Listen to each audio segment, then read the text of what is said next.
घमंडी मोर की कहानी। एक जंगल में एक मोर रहता था। मोर को अपनी सुंदरता पर बहुत घमंड था। एक दिन एक बंदर मोर के पास आया और उसने मोर से पूछा, मोर भाई कैसे हो, काफी दिनों के बाद दिखाई दिए। मोर ने घमंड में बंदर से कहा, खबरदार, जो तूने मुझे अपना भाई कहा, अपनी शक्ल देखी है तूने, मैं कितना सुंदर हूँ और तू कितना बदसूरत है। ये सुनकर बंदर ने कहा, तुझे अपनी सुंदरता पर बहुत घमंड है, लेकिन तू यह मत भूल हम सबको ईश्वर ने बनाया है, मैं तो इसी नाते तुझे अपना भाई मान रहा था। एक दिन तू पछताएगा, अपनी सुंदरता का इतना घमंड नहीं करना चाहिए।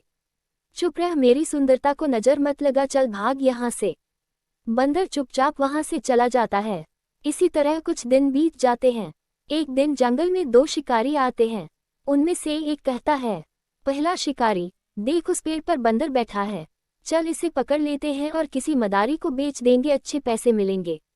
दूसरा शिकारी, अरे वह देख, दूसरे पेड़ पर मोर बैठा है, जानता है इसके एक एक पंख की कीमत कितनी है, इसे पकड़कर इसके पंख बेच देंगे, फिर मोर को मारकर इसका मांस पकाकर खाएंगे।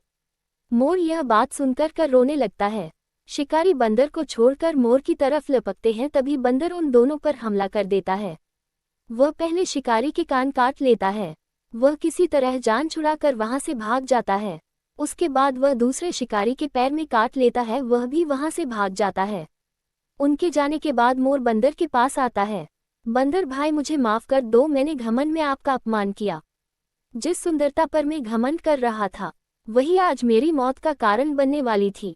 मोर भाई, हम सब ईश्वर की संतान हैं, हमें मिलजुल कर रहना चाहिए। इसके बाद बंदर और मोर में पक्की दोस्ती हो जाती है।